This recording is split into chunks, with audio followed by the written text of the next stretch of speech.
Hello, welcome to my YouTube channel ability to know. अगर आप लोग मेरे चैनल पे नए हैं, मेरा चैनल ज़रूर सब्सक्राइब कर दें, बेल आइकन भी दबाना ना भूलें ताकि आपको नए लेक्चर्स के नोटिफिकेशन मिल सकें। तो स्टूडेंट्स, आज का लेक्चर केमिस्ट्री का बहुत ही लाजमी और इम्पोर्टेंट टॉपिक है जिसका नाम है हाइब्रिडाइजेशन। बेसिक कंसेप्ट है, आसान सा टॉपिक है लेकिन थोड़ा कंसेप्चुअल है। अक्सर स्टूडेंट्स इसको समझने में थोड़ा बहुत उनको घबराहट होती है।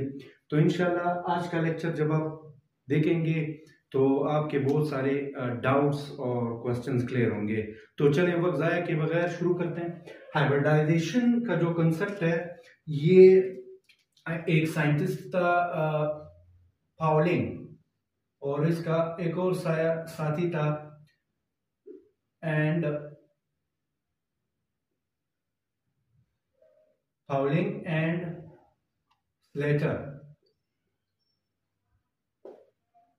पाउलिंग एंड स्लेटर, इन दोनों ने ये कंसेप्ट दिया हाइब्रिडाइजेशन का कंसेप्ट 1931 में। ठीक है।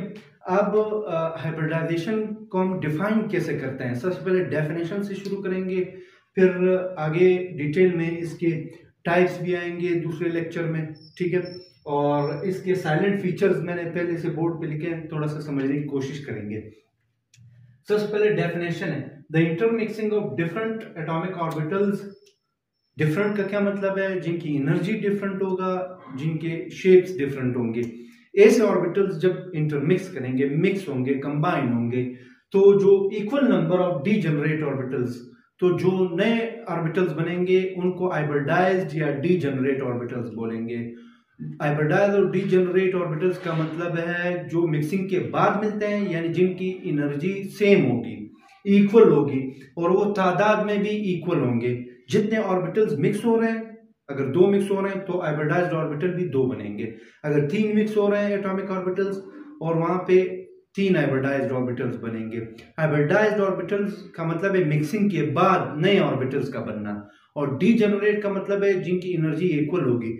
यहां पे डिफरेंट एटॉमिक ऑर्बिटल्स कंबाइन होंगे।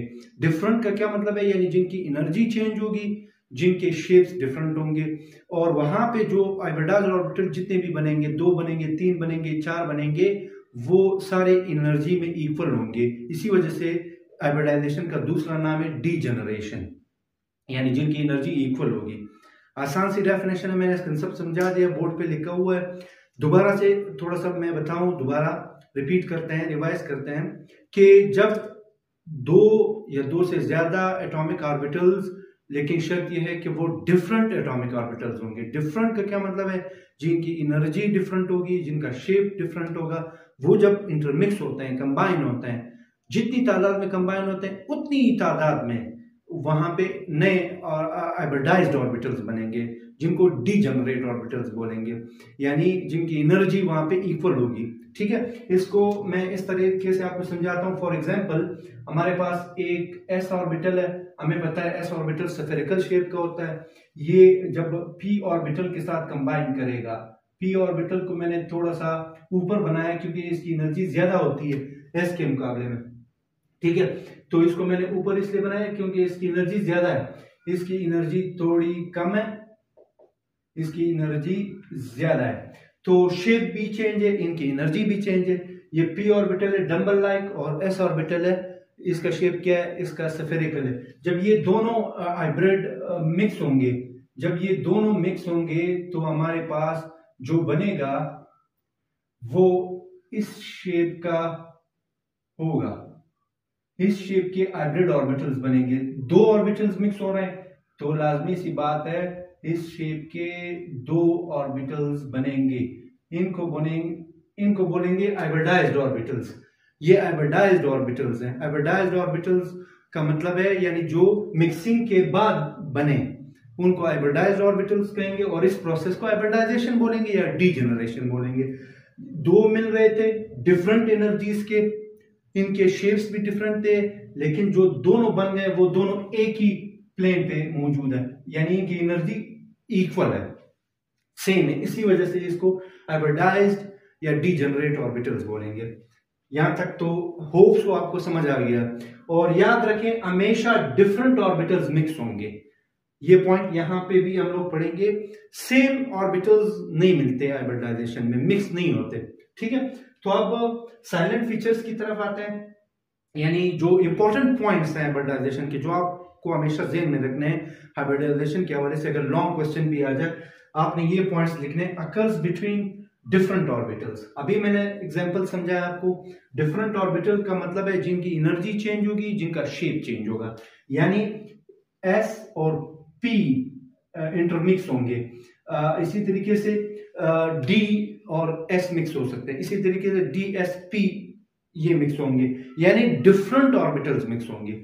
एस एस कभी भी हाइब्रिडाइजेशन नहीं बना सकते, पी पी कभी भी हाइब्रिडाइजेशन नहीं कर सकते, यानी सेम ऑर्बिटल्स नहीं बना सकते हाइब्रिडाइजेशन एस एंड पी, ठीक है। ये मैंने बता दी, ये एस ऑर्बिटल और पी डिफरेंट ऑर्बिटल्स मिक्स होंगे हाइब्रिडाइजेशन के लिए, ये शर्त है, ठीक है। उसके बाद नेक्स्ट है occurs in bonded atoms not on isolated atoms. याद रखें बॉन्डिंग अलग है हाइब्रिडाइजेशन से। जब एटम्स बॉन्ड बनाने के लिए आते हैं तब वो हाइब्रिडाइजेशन करते हैं।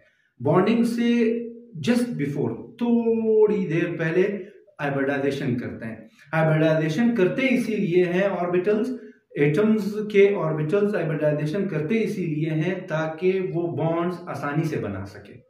तो ये बात ज़हन में रखें। आइसोलेटेड एटम यानी वो एटम जो आइसोलेट रहना चाहता हो, अलग रहना चाहता हो, बॉन्ड ना बनाना चाहता हो, वो हाइब्रिडाइजेशन भी नहीं करता, ठीक है। ये पॉइंट याद रखें। Number of orbitals intermixing, number of hybridised orbital, वो दोनों इक्वल होंगे, यानी जितने एटॉमिक ऑर्बिटल्स कंबाइन हो रहे हैं, दो कंबाइन हो रहे हैं, हाइब्रिडाइज भी दो बनेंगे हाइब्रिडाइजेशन के बाद। तीन कंबाइन हो रहे हैं, ये आगे टाइप्स में डिटेल में पढ़ेंगे, कोई परेशानी की बात नहीं है। लेकिन फिलहाल बोर्ड पे जो मैंने लिखवाया, दो ऑर्बिटल्स यहाँ पे कंबाइन हो रहे हैं तो हाइब्रिडाइज भी दो बन रहे हैं, तो जितने मिक्स हो रहे हैं उतने ही हाइब्रिडाइज ऑर्बिटल्स बनाएंगे, तादाद हमेशा इक्वल होगी, ठीक है। उसके बाद है hybridized orbitals always form sigma bond, single bond. Hybridized orbitals जो हैं वो जब भी ऑर्बिटल्स हाइब्रिडाइज्ड होते हैं, मिक्सिंग करते हैं ऑर्बिटल्स, ठीक है, तो हमारे पास हमेशा सिग्मा बॉन्ड बनता है। सिग्मा मीन सिंगल बॉन्ड बनता है, ये बात याद रखें। हाइब्रिडाइज्ड ऑर्बिटल्स हमेशा सिंगल बॉन्ड बनाते हैं। उसके बाद next point, it increases the strength of sigma bond. जब हाइब्रिडाइजेशन होती है, जो जिस हाइब्रिडाइजेशन के नतीजे में जो सिंगल बॉन्ड बनता है सिग्मा बॉन्ड, उसकी स्ट्रेंथ हाइब्रिडाइजेशन से इंक्रीज होती है। फॉर एग्जांपल मैं आपको बताता हूं, फॉर एग्जांपल हाइड्रोजन के केस में, H2 मॉलिक्यूल के केस में एक हाइड्रोजन है, उसका भी S शेल S ऑर्बिटल है, दूसरे का भी S ऑर्बिटल है, इसमें भी एक इलेक्ट्रॉन है। तो जब ये दोनों आपस में सिग्मा बॉन्ड बनाते हैं, सिग्मा बॉन्ड आपको पता है इस तरीके से भी हम जाहिर कर सकते हैं, तो ये सिग्मा बॉन्ड जो बना है ये दोनों S ऑर्बिटल है, क्योंकि दो हाइड्रोजन है, हाइड्रोजन के पास S ही ऑर्बिटल है, एक दो हाइड्रोजन है, एक के पास भी S है, 1s1 और दूसरे का भी 1s1 है। ये देखें हाइड्रोजन का इलेक्ट्रॉनिक कॉन्फ़िगरेशन क्या है, 1s1, ठीक है, एक इलेक्ट्रॉन है, और दूसरे हाइड्रोजन का भी हमारे पास 1s1 है। तो अब ये दोनों जब आपस में बॉन्ड बनाएंगे तो यहां पे हाइब्रिडाइजेशन नहीं हो सकती, क्योंकि दोनों सेम ऑर्बिटल्स हैं। मैंने अभी बताया सेम ऑर्बिटल्स हाइब्रिडाइजेशन नहीं कर सकते, तो ये दोनों सेम है, तो ये दोनों जब आपस में इस तरह ओवरलैप होंगे इस तरीके से, तो इसको एस एस ओवरलैपिंग बोलेंगे। एस एस ओवरलैपिंग तो इन्होंने कर दी, लेकिन इन्होंने सिग्मा बॉन्ड जो बनाया अपना इलेक्ट्रॉन शेयर करके, दोनों ने, ठीक है, दोनों ने जो अपना इलेक्ट्रॉन शेयर किया, इसके नतीजे में ये वाला सिग्मा बॉन्ड जो बना है, इसमें हाइब्रिडाइजेशन चूंकि नहीं हुआ तो ये सिग्मा बॉन्ड कमजोर होगा, वीक होगा। इसके मुकाबले में अगर फॉर एग्जांपल मैं यहां पे एक हाइब्रिड ऑर्बिटल बनाऊं, हाइब्रिड ऑर्बिटल बनाऊं और ये दूसरा हाइब्रिड ऑर्बिटल है। दो हाइब्रिड ऑर्बिटल यहां पे जो इन्होंने ओवरलैपिंग की, यहां पे हाइब्रिड ऑर्बिटल्स के नतीजे में ये वाला सिग्मा बॉन्ड जो बना है, ये हाइब्रिड ऑर्बिटल के नतीजे में जो यहां पे ये सिग्मा बॉन्ड बना है, ये सिग्मा बॉन्ड जो है ये स्ट्रांग होगा। This sigma bond will be of higher strength, ये इसकी स्ट्रेंथ ज्यादा होगी। और ये वाला सिग्मा बॉन्ड जो बना है, जो एस एस ओवरलैपिंग का मैंने एग्जांपल दिया H2 मॉलिक्यूल, यहां पे चूंकि दोनों सेम ऑर्बिटल है, एक हाइड्रोजन के पास भी एस है, दूसरे के पास भी एस है, डिफरेंट ऑर्बिटल्स नहीं है, तो इसी के नतीजे में ये जो सिग्मा बॉन्ड बना ये वीक होगा। और ये वाला क्योंकि दो हाइब्रिड ऑर्बिटल्स ने ये सिग्मा बॉन्ड बनाया, तो ये इसकी स्ट्रेंथ ज्यादा होगी। तो ये पॉइंट यही बोल रहा है कि it increases the strength of sigma bond, single bond. ठीक है, यहाँ तक होप सो आपको एग्जांपल के जरिए समझ आ गया होगा। उसके बाद hybrid orbitals arrange them in such a way, arrange themselves, अपने आप को इस तरह अरेंज करते हैं so that there is minimum electron repulsion। ठीक है, ये आगे जाके मॉलिक्यूलर ऑर्बिटल थ्योरी और वैलेंस बॉन्ड थ्योरी में ये पॉइंट वहां पे पढ़ाया जाता है। ठीक है, वहां पे डिस्कस करेंगे कि ये मॉलिक्यूल्स हाइब्रिड ऑर्बिटल्स के बाद जो हाइब्रिड ऑर्बिटल्स हैं, हाइब्रिडाइजेशन के बाद बनने वाले ऑर्बिटल्स, वो अपने आप को इस तरीके से अरेंज करते हैं कि वो एक ऐसी ज्योमेट्री इख्तियार करें, एक ऐसा शेप इख्तियार करें जहां पे इलेक्ट्रॉन, चाहे वो बॉन्डेड इलेक्ट्रॉन्स हो चाहे वो लोन पेयर इलेक्ट्रॉन्स हो, उनके दरमियान रिपल्जन, सेम चार्जेस रिपेल करेंगे, रिपल्जन कम से कम हो। हाइब्रिडाइजेशन क्या करता है? इलेक्ट्रॉन की रिपल्जन को कम करने में हेल्प करता है। ये पॉइंट वहां पे हम एग्जांपल्स के जरिए डिटेल में समझेंगे। उसके बाद नेक्स्ट है full filled, half filled, empty orbitals all take part in hybridization. हम लोगों ने बॉन्डिंग पढ़ा था, बॉन्डिंग हम लोग पढ़ते हैं, बॉन्डिंग में only half filled orbital takes place in bonding. Bond जब बनते हैं दो एटमों के दरमियान, तो एक एटम से भी हाफ फिल्ड ऑर्बिटल आएगा, दूसरे एटम से भी हाफ फिल्ड ऑर्बिटल आएगा। हाफ फिल्ड का मतलब है सिंगल इलेक्ट्रॉन, यानी ऑर्बिटल में ज्यादा से ज्यादा दो इलेक्ट्रॉन हो सकते हैं। दो इलेक्ट्रॉन वाले ऑर्बिटल को हम फुल फील्ड ऑर्बिटल बोलते हैं, एक इलेक्ट्रॉन वाले को हाफ फील्ड बोलते हैं। और एम्प्टी का मतलब है जिसमें एक भी इलेक्ट्रॉन ना हो। ठीक है, खाली। तो बॉन्ड बनने के लिए सिर्फ और सिर्फ हाफ फील्ड ऑर्बिटल हिस्सा ले सकता है। ठीक है, लेकिन जो हाइब्रिडाइजेशन है, हाइब्रिडाइजेशन में तमाम ऑर्बिटल्स हिस्सा ले सकते हैं। ठीक है, उसके बाद है it determines the geometry of the molecule, it determines the geometry of molecule. कह रहा है कि हाइब्रिडाइजेशन जो है वो ज्योमेट्री बना सकता है, शेप्स बना सकता है। कैसे?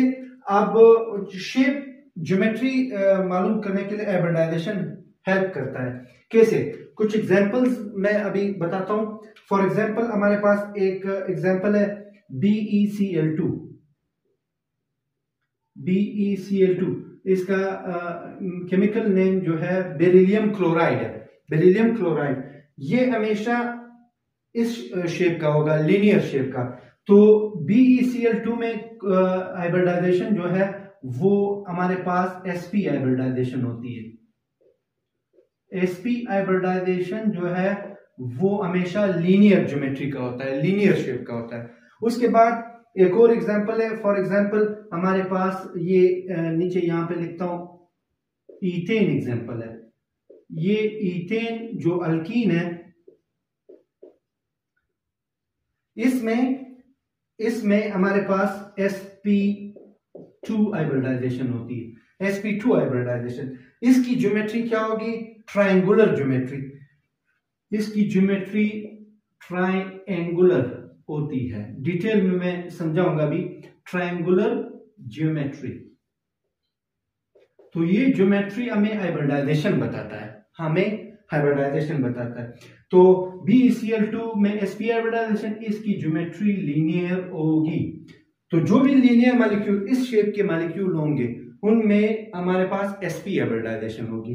ठीक है, और जो इस तरीके से ट्रायंगुलर शेप के होंगे उनमें हमारे पास sp2 हाइब्रिडाइजेशन होगी। तो ये ज्योमेट्री भी किसने बताई? ट्रायंगुलर ज्योमेट्री, ये भी हाइब्रिडाइजेशन ने बता दी। उसके बाद नेक्स्ट एग्जांपल है हमारे पास, फॉर एग्जांपल ये मीथेन है, मीथेन, ये मीथेन है। ये मीथेन का जो स्ट्रक्चर है ये हमारे पास इसको टेट्राहेड्रल ज्योमेट्री बोलते हैं। इसमें sp3 हाइब्रिडाइजेशन होती है, sp3 हाइब्रिडाइजेशन होती है। ये हमारे पास इसकी ज्योमेट्री टेट्राहेड्रल होगी, टेट्राहेड्रल होगी, ठीक है। तो यहां तक ये सारे पॉइंट्स हम लोगों ने क्लियर किए, साइलेंट फीचर्स। तो ये यहां तक अब आपके लिए ये हाइब्रिडाइजेशन के इंपॉर्टेंट साइलेंट फीचर्स हैं। अब आते हैं कुछ प्रैक्टिस की। अच्छा, अब कुछ एग्जांपल्स की तरफ आते हैं कि आपने पहचानना कैसे है कि इस मॉलिक्यूल में हाइब्रिडाइजेशन कौन सी वाली है। हाइब्रिडाइजेशन के टाइप्स हैं sp हाइब्रिडाइजेशन जो FAC के लेवल तक है, sp हाइब्रिडाइजेशन है, sp2 हाइब्रिडाइजेशन है, sp3 हाइब्रिडाइजेशन है। इसके अलावा d2 sp3 हाइब्रिडाइजेशन भी है, d sp3 हाइब्रिडाइजेशन भी है, ठीक है। तो ये टाइप्स हैं FAC के लेवल जो 3 कॉमन टाइप्स हैं, sp हाइब्रिडाइजेशन, sp2 हाइब्रिडाइजेशन और sp3 हाइब्रिडाइजेशन। इसके कुछ मिक्स एग्जांपल्स यहाँ पे डिस्कस करेंगे। हाइब्रिडाइजेशन के लिए एक रूल है, आपने ये रूल याद रखना है। रूल है, इस रूल को बोलते हैं steric number. Steric number, steric number क्या होता है? आपने किसी भी मॉलिक्यूल की अगर हाइब्रिडाइजेशन मालूम करनी है, सेंट्रल एटम की याद रखना। सेंट्रल एटम का मतलब है मरकजी एटम, जिसके साइड पे जो टर्मिनल एटम्स अटैच हों। सेंट्रल एटम है, सेंट्रल एटम के इर्द गिर्द इस तरफ साइडों पे दूसरे एटम अटैच हों, उनको बोलते हैं टर्मिनल एटम्स। तो सेंट्रल एटम के इर्द गिर्द जो टर्मिनल एटम्स अटैच हों, उस सेंट्रल एटम की हाइब्रिडाइजेशन अगर आपने मालूम करनी है तो आपने ये रूल फॉलो करना है, स्टेरिक नंबर। इसका क्या मतलब होता है स्टेरिक नंबर का? इसका मतलब है number of sigma bonds, number of sigma bonds plus lone pair electrons, ठीक है। अब number of sigma bonds, lone pair electrons, अगर आंसर 2 आ जाए, ठीक है, अगर आंसर 2 आ जाए तो याद रखना वो sp हाइब्रिडाइजेशन होगी, वो sp हाइब्रिडाइजेशन होगी। अगर आंसर 3 आ जाए तो याद रखना वो sp2 हाइब्रिडाइजेशन होगी, हाइब्रिडाइजेशन होगी। अगर आंसर 4 आ जाए तो वो sp3 या इसको बोलते हैं dsp2 भी बोलते हैं, dsp2 हाइब्रिडाइजेशन होगी, ठीक है। dsp2 भी इसमें आ सकता है, ठीक है, dsp2 हाइब्रिडाइजेशन, ठीक है। अगर आंसर 5 आ जाए तो इसको क्या बोलेंगे? इसको बोलेंगे dsp3, dsp3 हाइब्रिडाइजेशन, ठीक है। तो इसी तरीके से अगर आंसर 6 आ जाए इसको बोलते हैं d2sp3, d2sp3। अगर आंसर 7 आ जाए तो उसको बोलते हैं d3sp3 हाइब्रिडाइजेशन, ठीक है। तो ये स्टेरिक रूल है। आप एग्जांपल्स जब पढ़ेंगे आपको खुद ब खुद समझ आ जाएगा। कुछ एग्जांपल्स डिस्कस करते हैं। हमारे पास फॉर एग्जांपल सबसे पहला एग्जांपल है, अगर मैं आपको कहूं कि ये बेरिलियम क्लोराइड है, अभी थोड़ी देर पहले हम लोगों ने डिस्कस किया बेरिलियम क्लोराइड। बेरिलियम क्लोराइड का जो मॉलिक्यूल है इसका नाम मैं यहां पे लिख लेता हूं, बेरिलियम क्लोराइड। इसकी जो हाइब्रिडाइजेशन होगी वो अब देखेंगे। बेरिलियम के वैलेंस शेल में 2 ही इलेक्ट्रॉन होते हैं और वो दोनों बॉन्डिंग में हिस्सा ले रहे हैं। तो इसका मतलब ये है कि इस बेरिलियम का जो सेंट्रल एटम है इसकी हाइब्रिडाइजेशन, अब सिग्मा बॉन्ड आपने गिनने हैं 1 2, लोन पेयर नहीं है, लोन पेयर मतलब वो इलेक्ट्रॉन जो बॉन्ड में हिस्सा नहीं लेते। तो बेरिलियम के पास हमारे पास ये 2 सिग्मा बॉन्ड्स हैं, तो इसका ये मतलब है आंसर इज 2 तो ये कौन सा हाइब्रिडाइजेशन है? sp hybridization. तो इसको बोलेंगे sp हाइब्रिडाइजेशन। ठीक, यहां तक समझ आ गया। उसके बाद एक और एग्जांपल की तरफ आते हैं। हमारे पास जो ये हमारे पास है, चले ये हमारे पास है अल्काइन, इथाइन है हमारे पास, इथाइन है। अब इस कार्बन के पास सिग्मा बॉन्ड्स आपने गिनने हैं, कार्बन टेट्रावेलेंट है, इस ये 4 बॉन्ड बना सकता है कार्बन। तो इसके पास ये एक सिग्मा बॉन्ड है और एक सिग्मा बॉन्ड ये, ठीक है, 2 सिग्मा बॉन्ड्स हैं, ये वाला और ये वाला, ये पाई बॉन्ड्स हैं, ये पाई बॉन्ड्स हैं, ठीक है। तो हमारे पास ये जो कार्बन है इसकी हाइब्रिडाइजेशन भी 2 है, क्योंकि इसके पास 2 सिग्मा बॉन्ड्स हैं।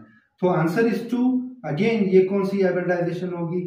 ये हमारे पास sp हाइब्रिडाइजेशन होगी, ठीक है। इसी तरीके से एक और एग्जांपल डिस्कस करते हैं। हमारे पास ये वाला एग्जांपल, ये हमारे पास क्या है? हमारे पास इसको बोलते हैं इथाइन, इथाइन या इसको बोलते हैं एसिटाइलिन। तो इस इथाइन या एसिटाइलिन में भी कौन सी हाइब्रिडाइजेशन है? sp हाइब्रिडाइजेशन, ठीक है। उसके बाद नेक्स्ट एग्जांपल है हमारे पास इस रूल के मुताबिक, स्टेरिक नंबर के मुताबिक। अच्छा, एक और एग्जांपल डिस्कस करते हैं। ये हमारे पास अल्कीन है, ईथीन है, दिस इज ईथीन। इसमें सिग्मा बॉन्ड्स आप काउंट करें, सिग्मा बॉन्ड्स कितने हैं? 1 2, इस कार्बन के पास 1 2 और एक 3। ये दूसरा वाला जो है ये पाई बॉन्ड है, this is pi bond. Sigma bonds हमारे पास 1 2 3, इस कार्बन के पास 3 सिग्मा बॉन्ड्स है, इस कार्बन के पास भी 1 2 3, वो दूसरा पाई बॉन्ड है। तो दोनों कार्बन जो है वो कौन से हाइब्रिडाइज है? आंसर कितना आ रहा है? आंसर 3 आ रहा है। तो जब आंसर 3 होगा तो ये क्या होंगे? इसको बोलेंगे, इसका मैं यहां पे लिख लेता हूं, ये क्या होगा? sp2 हाइब्रिडाइज्ड होगा, this will be sp2 hybridised. ये क्या होगा? sp2 हाइब्रिडाइज्ड होगा, ठीक है। इसी तरीके से अब आते हैं एक और एग्जांपल की तरफ आते हैं।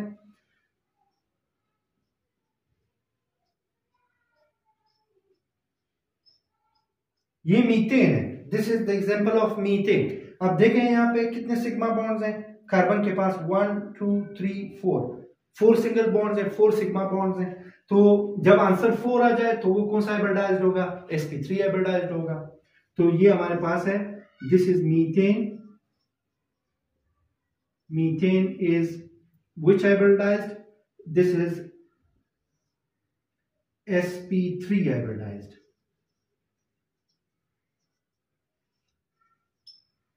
ठीक है। तो इस ट्रिक के जरिए, इस स्टेरिक नंबर के जरिए आप आसानी से मालूम कर सकते हैं कि कौन से मॉलिक्यूल में कौन सा हाइब्रिडाइजेशन है। यहां तक आप स्क्रीनशॉट ले सकते हैं, प्रैक्टिस कर सकते हैं। आप कुछ और एग्जांपल्स भी प्रैक्टिस करते हैं, लास्ट कुछ आखिरी एग्जांपल्स हैं, सम एग्जांपल्स विल डिस्कस। चलें अभी इसको मिटाते हैं।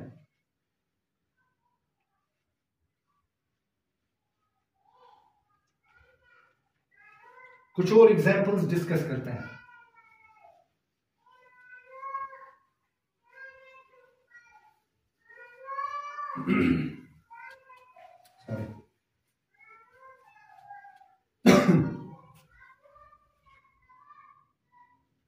अच्छा, सॉरी गला थोड़ा बैठ गया। अच्छा, ये हमारे पास है BF3,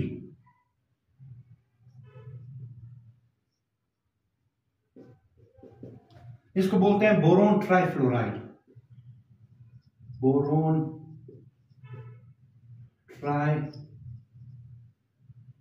trifluoride. Boron third group से ताल्लुक रखता है, इसके वैलेंस में 3 इलेक्ट्रॉन है, तीनों ने बॉन्ड में हिस्सा लिया हुआ है, लोन पेयर नहीं है इसमें। अब बोरोन सेंट्रल एटम है, इसके साइड पे टर्मिनल एटम आते हैं या फ्लोरीन के। तो एक सिग्मा बॉन्ड, दूसरा, तीसरा, 3 सिग्मा बॉन्ड्स हैं। तो जब आंसर 3 होगा तो ये फिर कौन सा हाइब्रिडाइजेशन होगा? ये फिर हमारे पास this will also be sp2 hybridisation,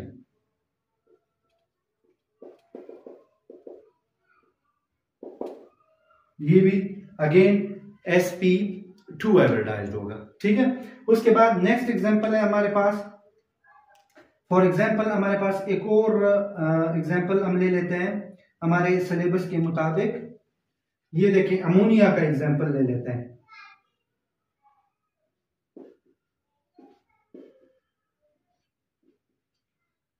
NH3 ammonia, nitrogen के पास यहां पे अब आपने क्या करने हैं, सबसे पहले सिग्मा बॉन्ड्स आपने बताने हैं। सिग्मा बॉन्ड्स कितने हैं, 1 2 3। नाइट्रोजन के पास 3 सिग्मा बॉन्ड्स हैं लेकिन एक लोन पेयर भी है, तो 3 + 1 sigma bonds plus lone pair. Sigma bond 3 है और लोन पेयर 1 है, तो इसका आंसर 4 आएगा। तो जब आंसर 4 आ जाए तो ये कौन सा हाइब्रिडाइजेशन होगा, दिस विल बी अमोनिया जो है इसके पास होगा sp3 हाइब्रिडाइजेशन।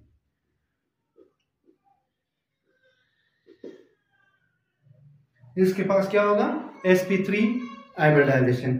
इसी तरीके से कुछ और कॉम्प्लेक्स टाइप एग्जांपल पढ़ते हैं, लेकिन उससे पहले आप स्क्रीनशॉट ले लें। ले लिया, चलें अभी आगे जाके मजीद कुछ एग्जांपल्स प्रैक्टिस करते हैं।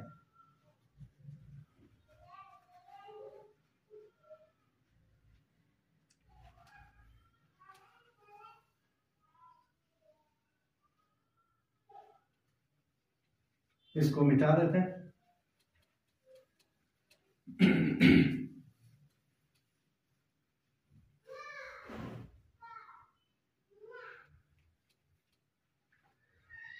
चलें, ये हमारे पास है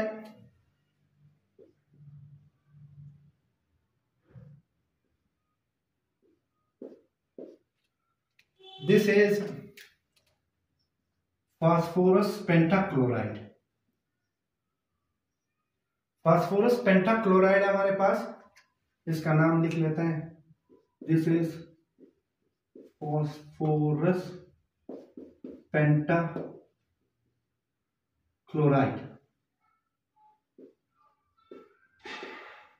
फास्फोरस पेंटाक्लोराइड है हमारे पास। इसके पास कितने सिग्मा बॉन्ड्स हैं, 1 2 3 4 5। 5 सिग्मा बॉन्ड है, तो जब 5 सिग्मा बॉन्ड होंगे वो कौन सा हाइब्रिडाइज्ड होगा, इसको बोलेंगे DsP3 हाइब्रिडाइज्ड। DsP3 हाइब्रिडाइज्ड होंगे। ठीक है, उसके बाद H2O की तरफ आते हैं जो मोस्ट कॉमन एग्जांपल है। ये वाटर का स्ट्रक्चर है H2O। इसमें देखें ऑक्सीजन के पास 2 सिग्मा बॉन्ड्स हैं और 2 हमारे पास लोन पेयर है। तो लोन पेयर को मैं थोड़ा सा इसको हाईलाइट कर दूं नजर, ताकि क्लियर आ जाए। ठीक है, तो अब इसमें सिग्मा बॉन्ड्स 2, लोन पेयर कितने हैं 2, तो आंसर इज 4। यहां पे आंसर जब 4 आ जाए तो वो भी हमारे पास, ये भी हमारे पास क्या होगा, sp3 हाइब्रिडाइज्ड होगा। This will also be sp3 hybridized. तो वाटर में जो सेंट्रल मॉलिक्यूल है ऑक्सीजन, ये क्या होगा, sp3 हाइब्रिडाइज्ड होगा। ठीक है, यहां तक आप फिर स्क्रीनशॉट ले सकते हैं। ये एग्जांपल्स हम लोगों ने प्रैक्टिस किए, ले सकते हैं स्क्रीनशॉट, फिर मैं मिटाऊंगा इसको।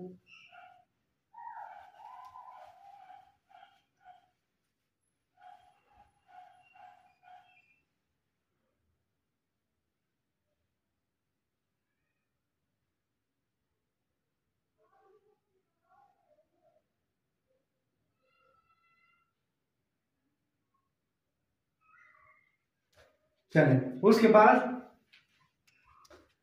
आखिरी कुछ एग्जांपल्स डिस्कस करते हैं, इस लेक्चर को वाइंड अप करते हैं।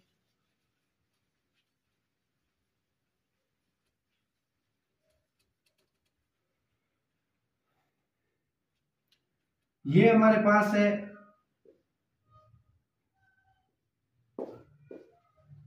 ये एक स्ट्रक्चर है SF6।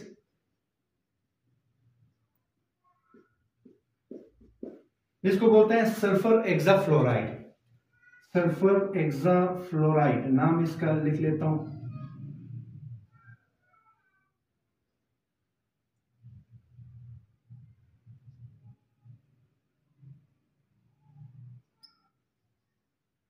Sulphur hexafluoride, sulphur hexafluoride है, इसमें सल्फर सेंट्रल एटम है, साइड पे टर्मिनल फ्लोरीन अटैच है, तो सिग्मा बॉन्ड्स कितने हैं 1 2 3 4 5 6, लोन पेयर नहीं है, तो आंसर जब 6 आ जाए तो उसको बोलते हैं D2sp3। तो इसमें जो हाइब्रिडाइजेशन होगी मैं यहाँ पे साइड पे लिख लेता हूँ D2sp3 हाइब्रिडाइज्ड।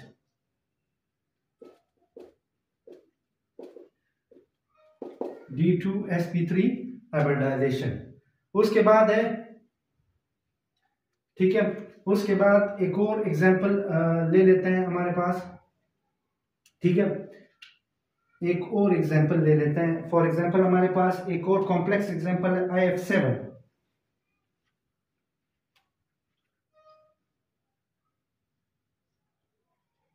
चार 5 6 7, आयोडीन के साथ जब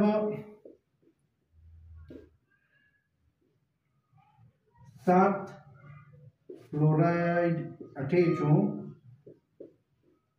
7 फ्लोरीन अटैच हो, इसको बोलते हैं आयोडो एफ्टा फ्लोराइड IF7, ठीक है, आयोडो एफ्टा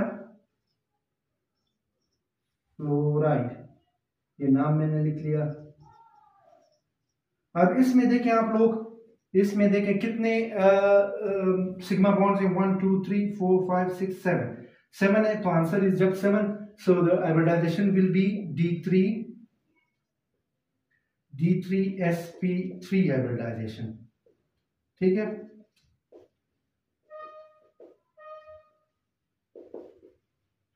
D3sp3 हाइब्रिडाइजेशन।